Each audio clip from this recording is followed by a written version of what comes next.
Hello, welcome to The Naked Scientists with me, Chris Smith, and also with Kat Arney. This week, is there anybody out there? We're pushing at the boundaries of science in the search for ET. We take a magnifying glass to the big questions. What is life? Where can we find it? And could we ever communicate with it? Plus, the blood test that can tell you how long you'll take to recover from surgery, a new muscle-inspired glue that even works underwater, and 76 years after penicillin was first discovered, how scientists are combating antibiotic resistance. The Naked Scientists podcast is powered by ukfast.co.uk.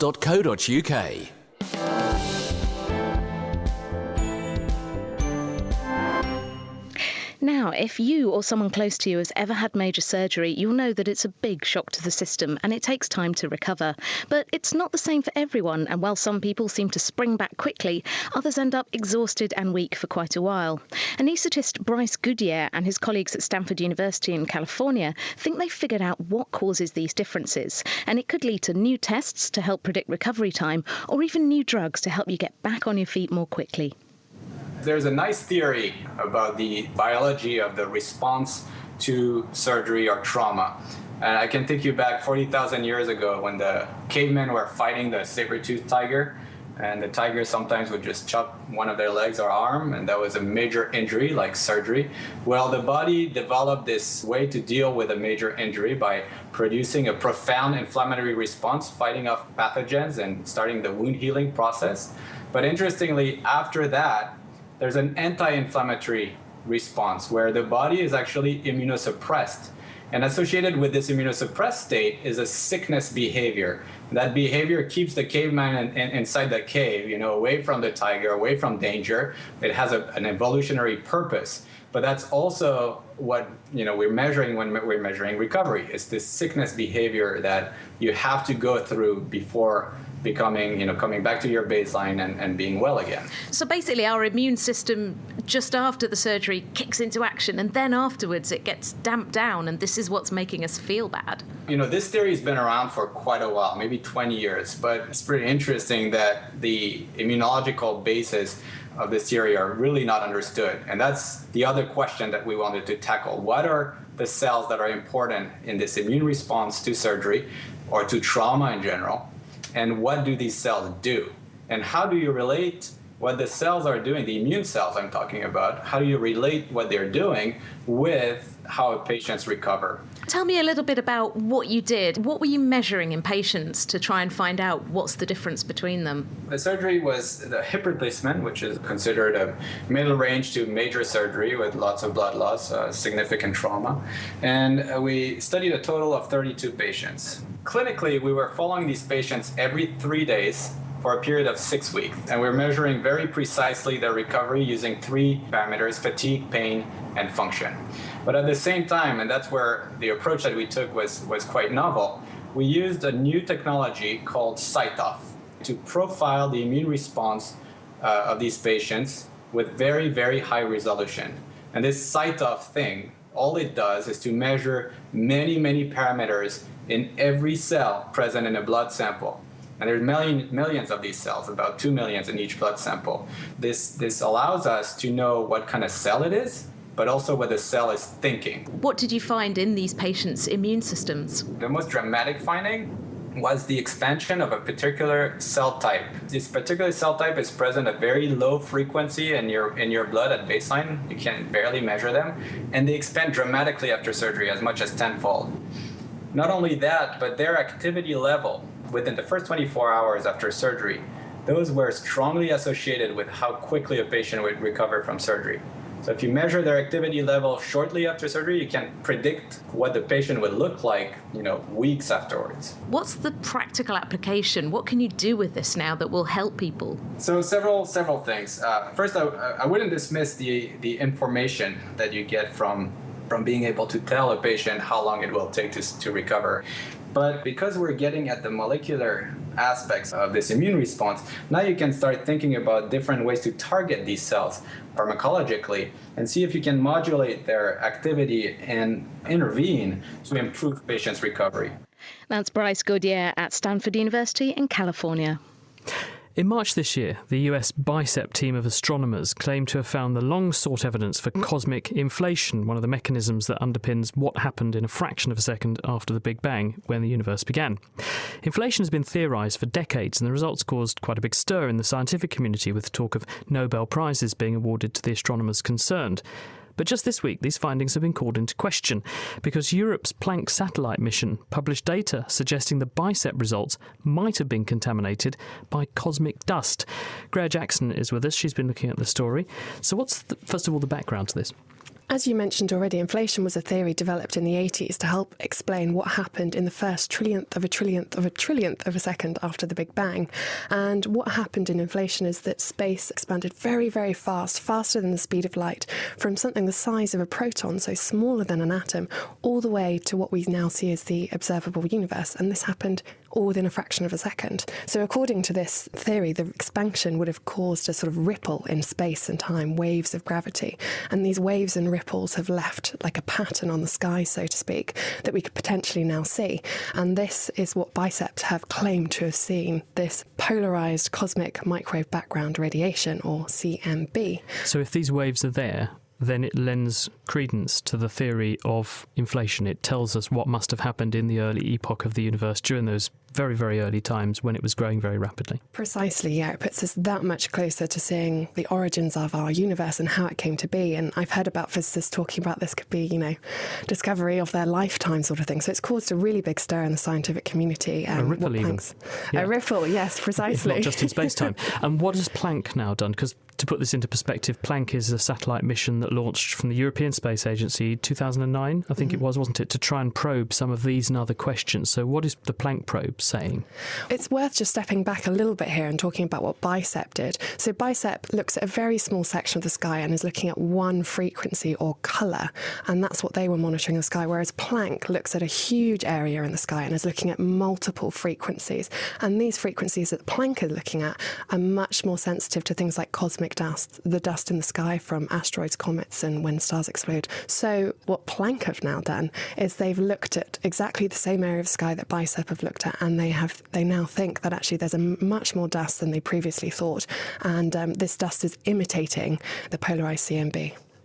The shortfall of the BICEP mission, and we actually had them on this programme at the beginning of the year when they made this announcement, was that they looked at just this one discrete frequency, because we asked them, why didn't you look at others? And they said, well, our instrument's set up to look at that particular colour of light. Planck now say they've looked at other colours, you're saying, and that actually you may be able to explain those initial observations on the basis of dust. So what do the BICEP people say about it? BICEP have always been wanting to corroborate these results. It's just only now that the Planck satellites become available to actually look at this segment of the sky. So they haven't commented on it, so to speak. It's always been in the pipeline that they're going to come together and look at results together to see whether actually it is this sort of cosmic dust that's causing this signature in the sky, or whether actually we really are seeing a signature of the beginning of our universe. Ironic that the guys who discovered the cosmic microwave background radiation, and it won them a Nobel Prize in the 1960s, this is Wilson and Penzias, they actually first of all thought that pigeon poo on their antenna was the cause of this funny signal they were seeing, and it turned out that was the afterglow of the Big Bang. Now these guys might actually have done the reverse and claim to have seen something that is caused by the space equivalent of pigeon poo, cosmic dust. So what does this actually mean, though, in real terms? Are they now saying we're going to go and do some more studies, or what?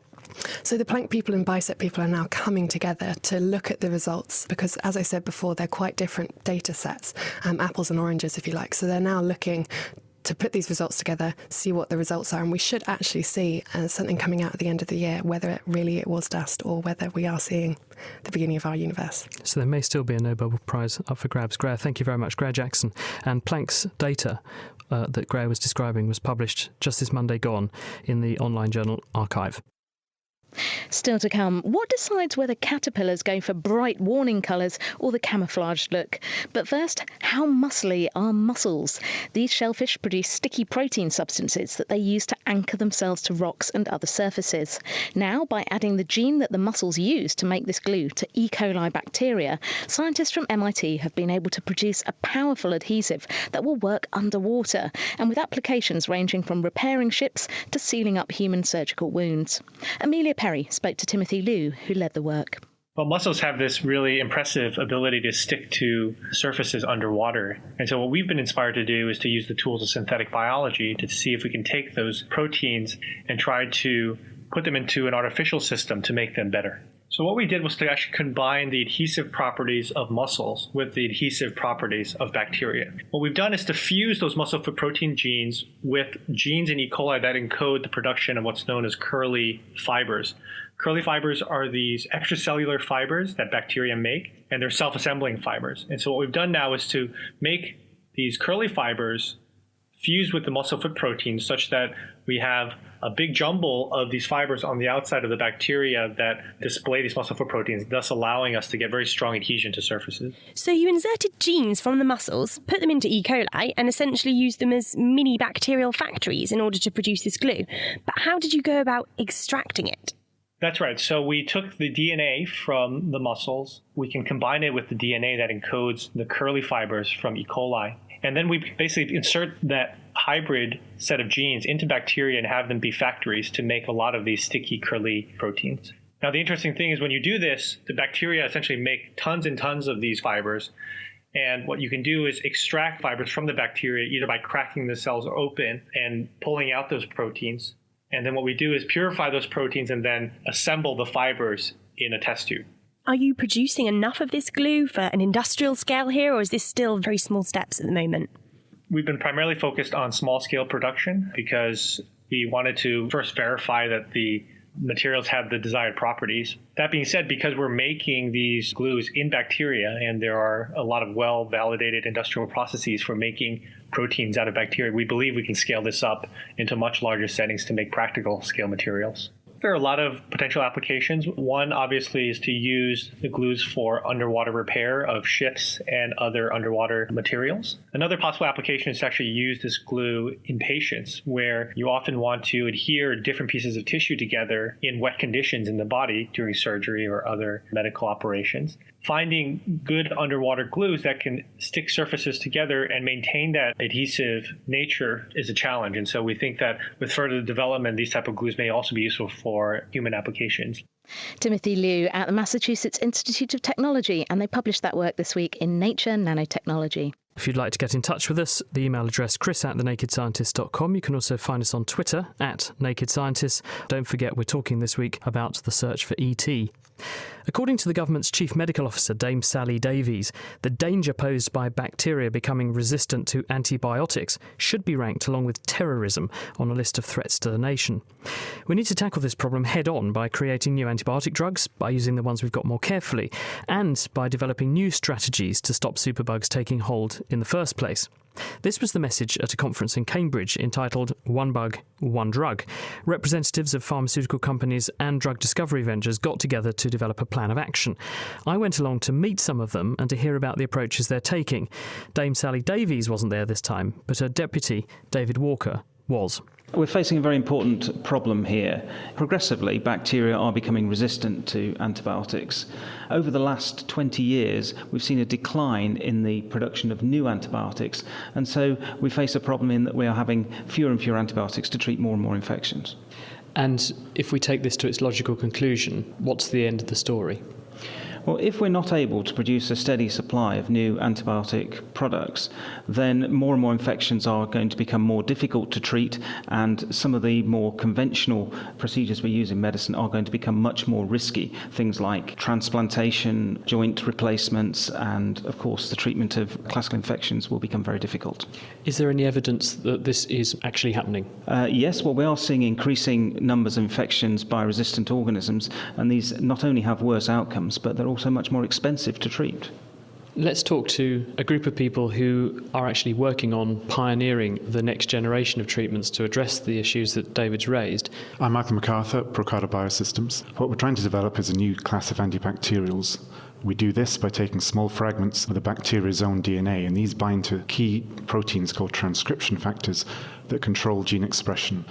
Without that ability, they're unable to cause disease and they rapidly die. So in a normal bacterial cell, they will make these chemicals called transcription factors, which go onto their DNA and turn genes on and off that the bacteria needs to control.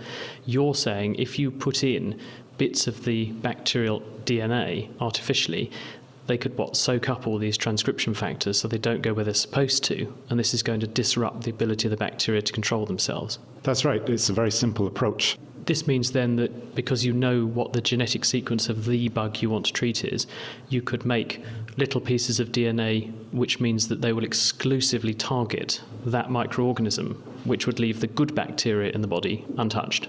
That's right. Yes, we can develop bespoke antibacterials with a very narrow and defined spectrum.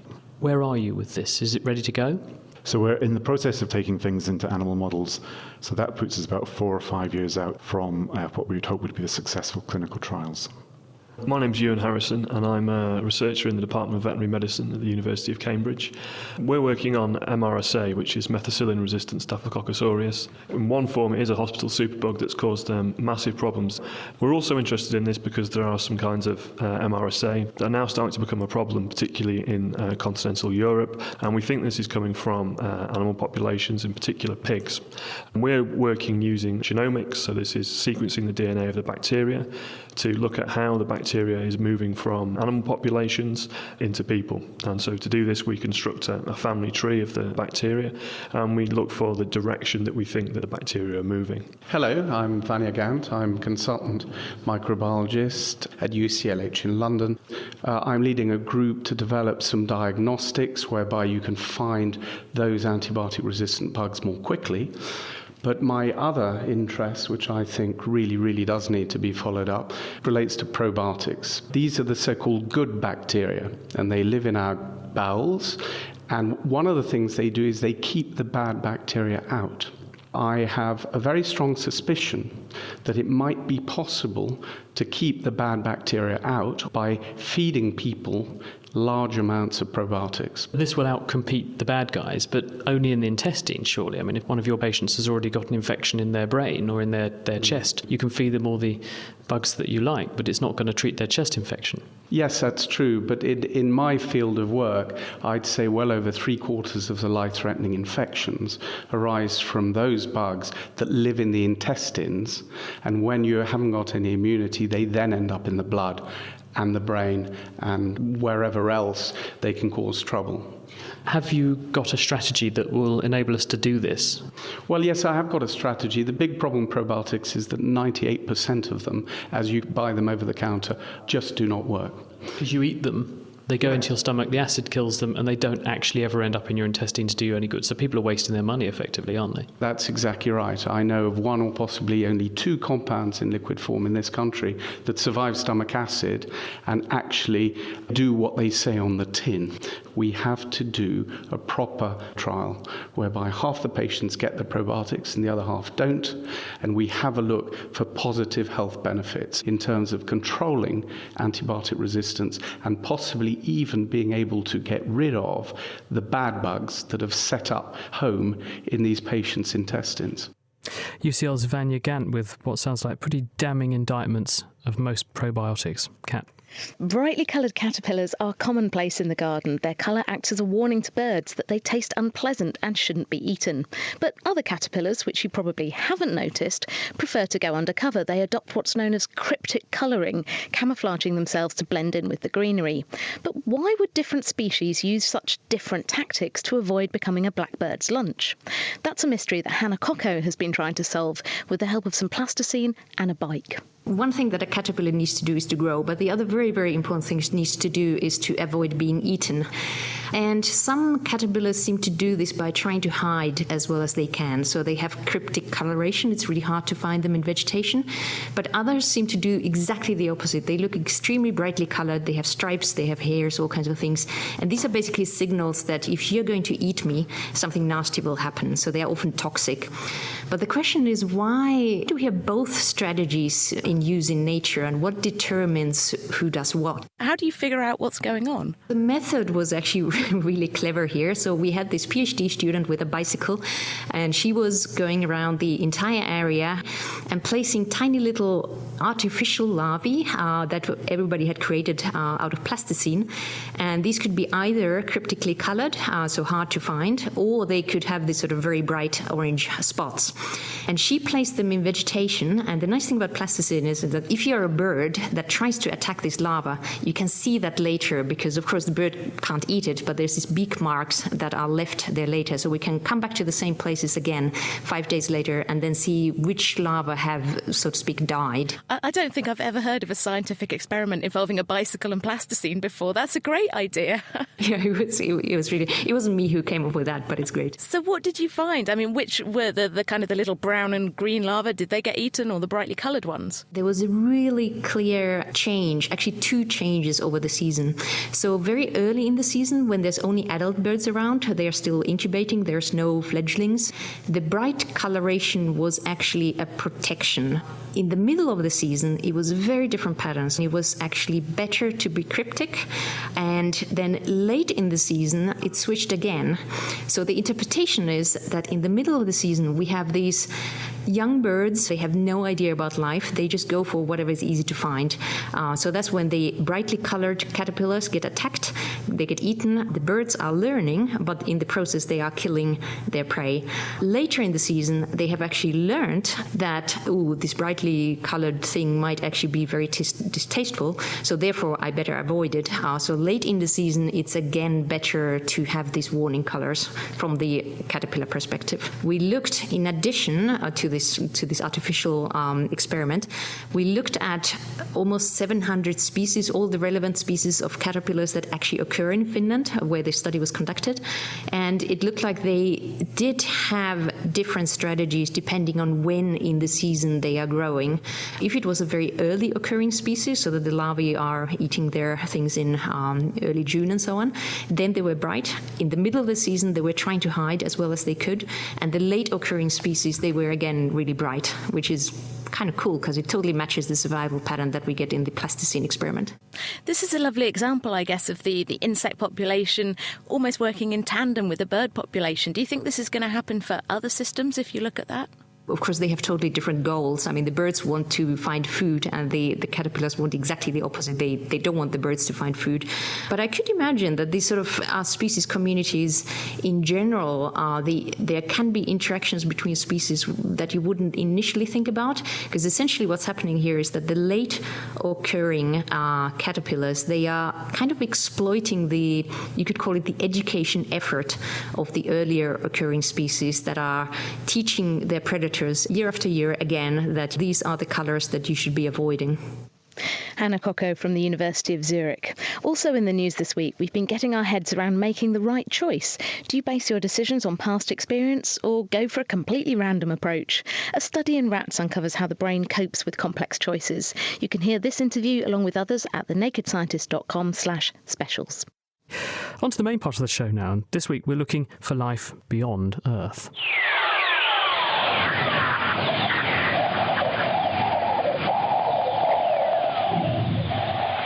This is the sound of the universe, as various spacecraft have heard it over the last 50 years. And through the voice of the electromagnetic spectrum, we can listen to space.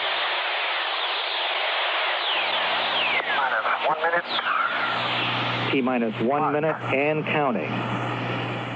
But is there anything out there that can actually hear us? Well, remarkably, we're making progress in answering that question. In the last few years, we've discovered that our galaxy is teeming with alien planets. But the big question does remain, do any of them harbour life? Coming up, how do we define life and how did it begin? What can we tell about planets thousands of light years away and how many alien civilizations they might be home to? Now, to many people, astrobiology means the hunt for alien life. But a big part of this is understanding what life actually is and what's needed for it to exist. Everywhere we look on Earth, there's an endless variety of shapes and sizes, right through from microbes at the smaller scale to elephants at the top end of the scale. But how do we actually define life? What is life, and how is it different from non-life? Well, Nick Lane is a biochemist, and his work focuses on the origins of life. He's with us. Hello, Nick. Hello. So how do we tell what's alive, like a mouse, from a brick?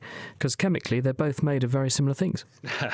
It is notoriously difficult to do, and actually I think it's almost pointless to try to define life. I mean, there's hundreds of definitions of life out there, and they're all wrong in one way or another. And the problem is that life is really a continuum from a non-living state to a living state, and there's all kinds of intermediate stages. So is a virus alive or not is a question which is often discussed. It's really what life does rather than what it is. And in all these cases, life is making copies of itself, and it's using the environment to do so. So one of the problems with most attempts to define life is that it excludes the environment. All life parasitizes the environment in one way or another. So plants do. They require sunlight, they require carbon dioxide, they require water and so on. That's all they require. We parasitize the environment a lot more. We go around eating plants and so on. But essentially all life is parasitizing an environment which is providing it with its energy needs to make copies of itself. So I think you'd say there are about 6 different things that a cell requires. It requires a carbon source to make more copies of itself. It requires energy to bind things together, to make polymers and to produce more cells. It requires excretion. You've got to get rid of the waste products and the end products to drive reactions in a forward direction. There has to be some form of compartmentalization, a cell-like structure that makes the inside different from the outside. There have to be catalysts, the beginnings of biochemical reactions, and then there has to be some form of replication. Now, I think those are the 6 properties of life that we really need to look for. You said that there has to be a carbon source.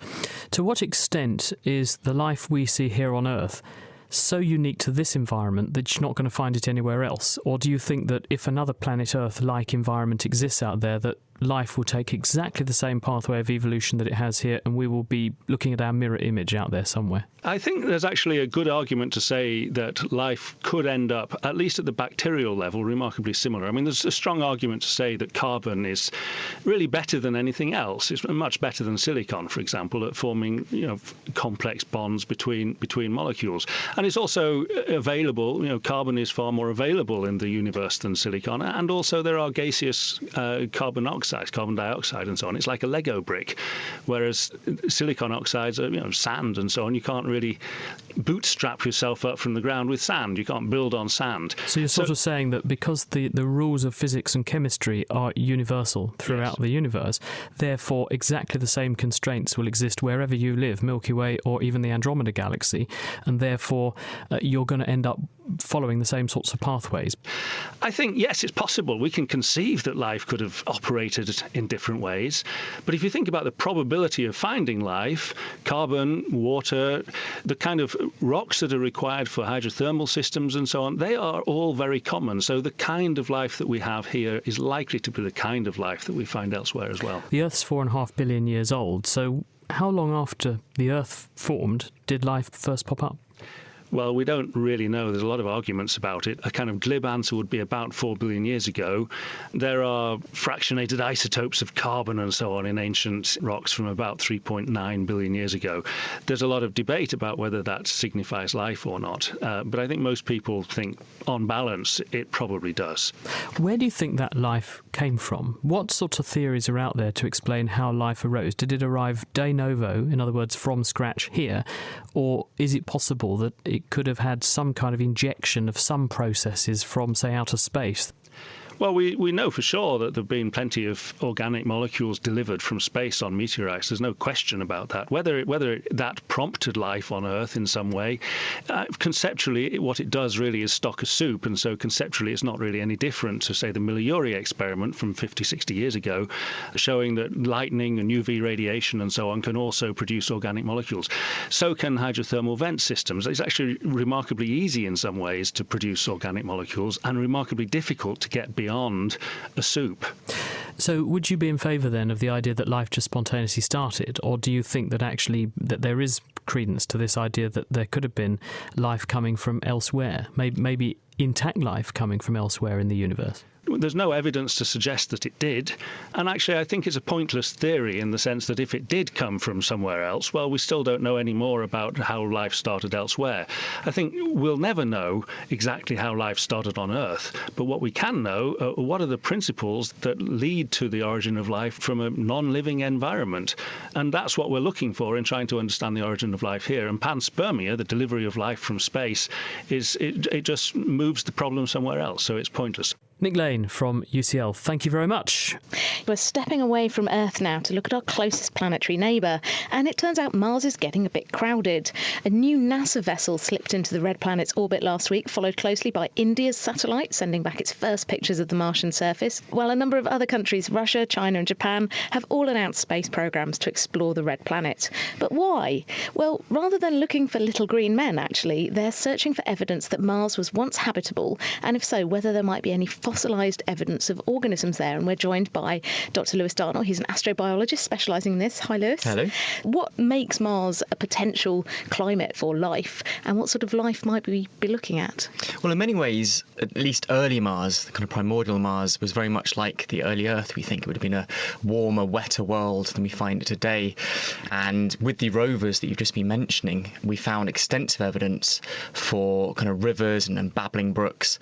And Curiosity touched last year what was essentially river mud on the bottom of one of these babbling brooks, and has looked into the kind of chemistry of the minerals we find there, and realised that water wouldn't have been too acidic or too alkaline or too salty. It would have been very clement, a very habitable environment for life. So you could have travelled in a time machine, kind of 4 billion years into the Martian past, stooped down on the banks of that babbling brook and dunked in a glass and drunken that Martian river water. It would have been the perfect environment for life to got started in and to have been sustained in.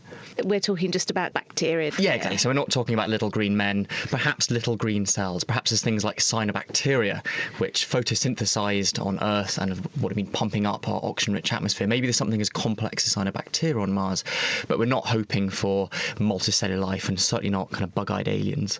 Yeah, let's certainly hope Thankfully. not. We've learned a lot from the Curiosity rover, but in terms of finding this clay, is there any chance that we can actually understand if there were bacteria in it? Yeah, so far we've been trying to characterise what the Martian environment would have been like, whether it was habitable.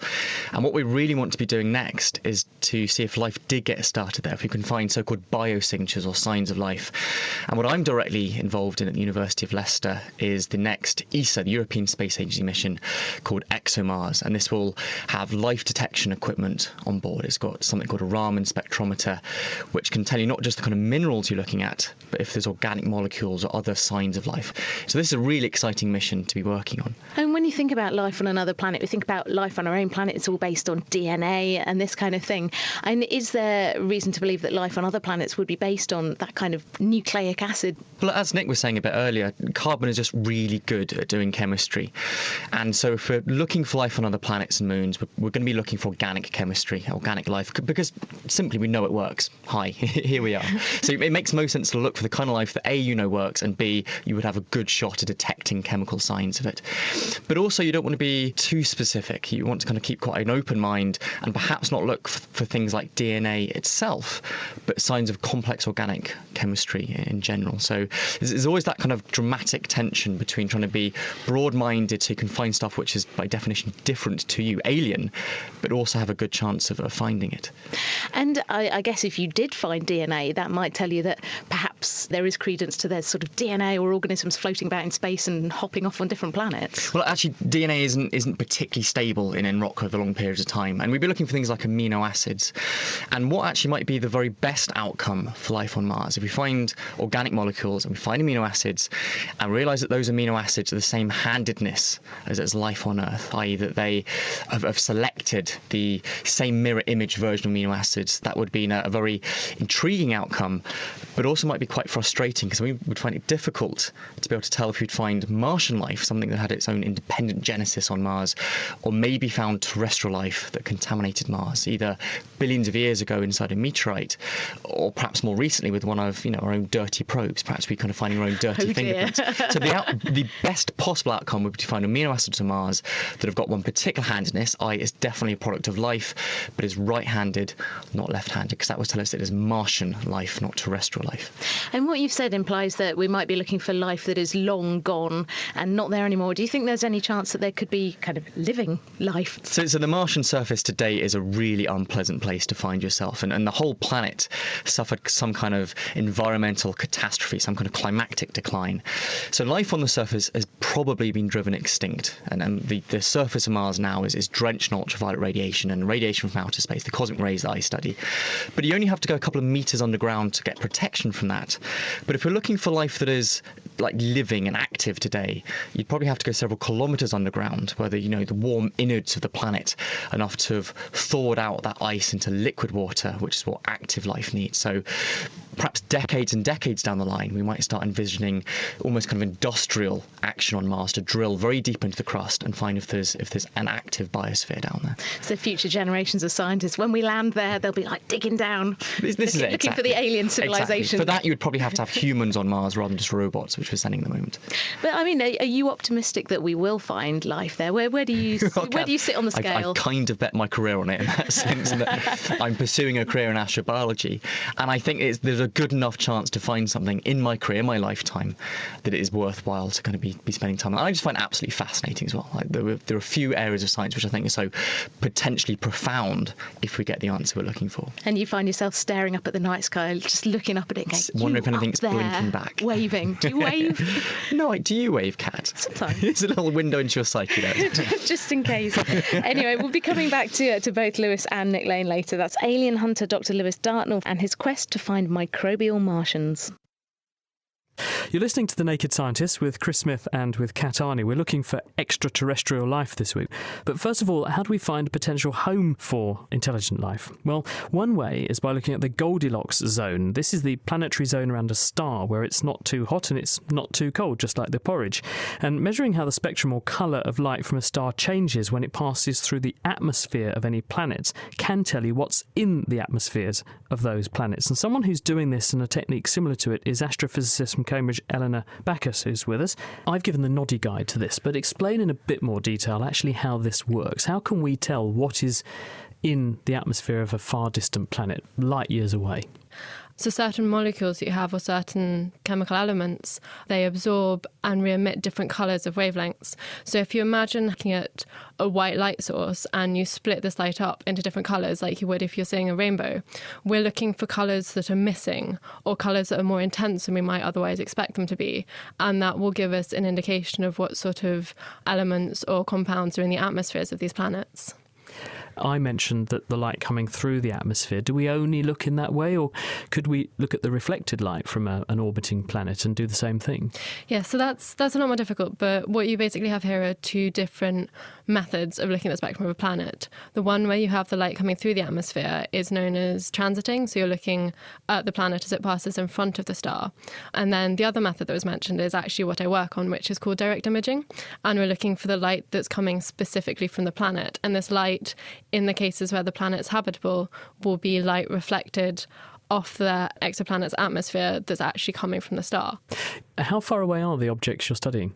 So the nearest star is maybe about 4 light years away, and we do think there's a planet around there, but we can't, sort of maybe 10 light years at most at the moment. So it's really very, very close by in terms of the size of the galaxy, let alone the size of the universe. How do you do these experiments? Because I would think that the light that's coming from the star is tremendously bright compared with anything that's reflected off a little planet next door. So how do you get away the light from the star compared with the planet itself? With an awful lot of difficulty, really. You're shaking your head. Yeah, it's incredibly hard. So there's some very, very, very complicated instrumentation involved, which, to be honest, it took me about a year to get my own head around. But fundamentally, we can focus the light from the star into a specific region on the telescope and sort of channel it away. And then hopefully, after an awful lot of post-processing and complicated computer algorithms, get like a couple of pixels, which is a tiny blob, and you point to that and go, that's probably a planet, maybe, we hope. So there's a little way to go at the moment, yes. You're sort of saying. But if I were to look at a planet, how would I tell whether the molecules in the atmosphere are indicating a planet which could be home to life or could provide a hospitable environment from one which wouldn't? What sort of parameters are you looking at? I mentioned earlier of something called biosignatures, and these are really the important things that we're looking for. And in terms of looking at exoplanets, we're looking for specific gases really in the atmosphere that can only really be created by life. So the common examples that people often use are things like oxygen and methane in our atmosphere, where they're sort of metabolic byproducts and we can't produce them in the levels that we see in our atmosphere by any sort of geological or photochemical processes. They have to be produced biologically. There was some controversy on Mars, though, wasn't there, with these methane seeps? People said, oh, look, this is perhaps evidence of subsurface microorganisms or something like that. They've largely backed down from that theory, so that still leaves you in the same sort of situation, doesn't it? Because all you can see is literally the signature of a chemical. You can't distinguish between, say, different heavier or lighter forms, which a life scientist could do on Earth to distinguish a life-giving process versus a non-life generating process. Yeah, it's incredibly difficult. So a lot of work at the moment is going into coming up with what possible biosignatures we might have.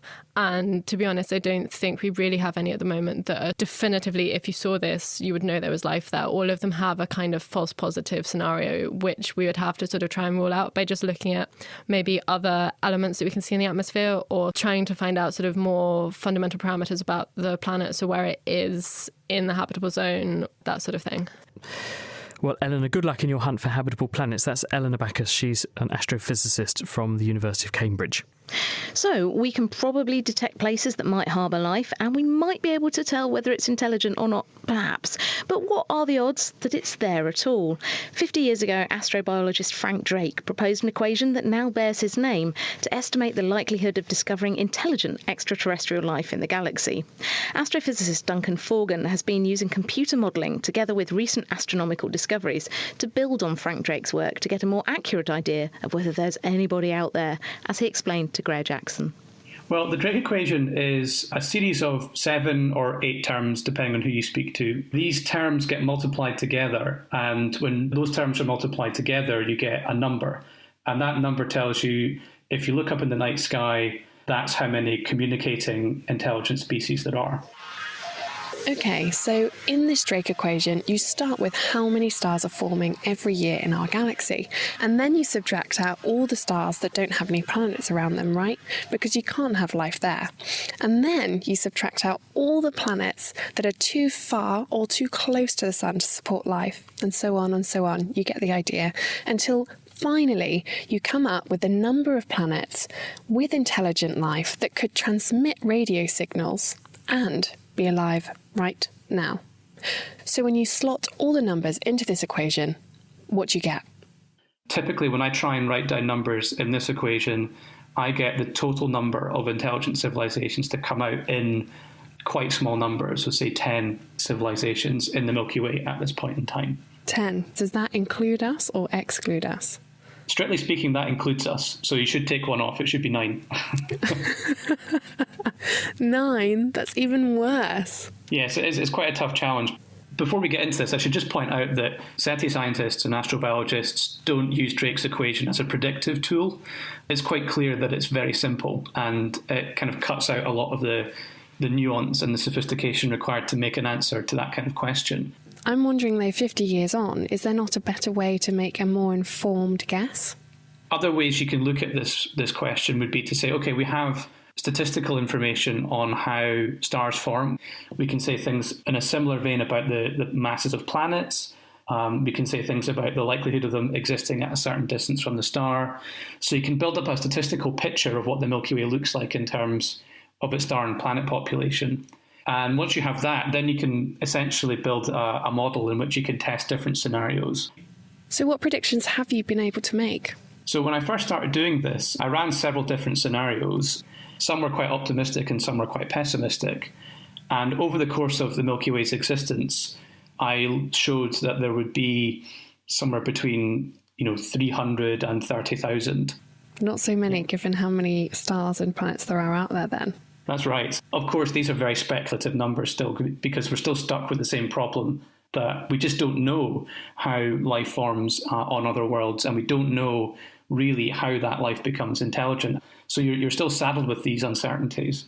But you can say, given our uncertainties and making some sensible, educated guesses, here are some nice, sensible-looking bounds in which we can put those numbers.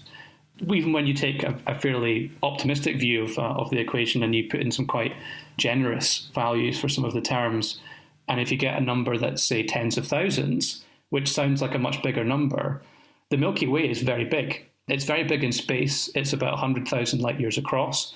And it's also very big in time. It's billions of years old. So we have this kind of dual quandary of how you get two civilizations to be close to each other in space and close to each other in time to appear at about the same time, that if one sends a radio signal, the other can see it before the other civilization goes defunct for whatever reason that might be. And by Duncan's calculations, intelligent life that can transmit radio signals across the galaxy are likely to be alive for just 1,000 years. 1,000 years in a galaxy that is 13.2 billion years old, with 300 billion stars and many, many more planets. When you take all of this into account, it seems pretty improbable that if there is anyone up there that will ever get the chance to talk. The probability might be low, but that doesn't mean it's impossible. It just means it's improbable. So even if we carry out a search knowing that we're likely to fail, actually failing in the search is quite important, because, again, I'm just a theorist with a computer making some assumptions. At the end of the day, if you want to do it scientifically, you have to go out there and test it. So you've got to make sure that you've got observations to back up your theories. And if we made a null detection after a significant and deep search, that has a lot of information in it, as well as the opposite case where we did detect something. It would still tell us something quite fundamental and important about what it means to be human. I was going to say, what would that mean if we were the only sentient beings out there?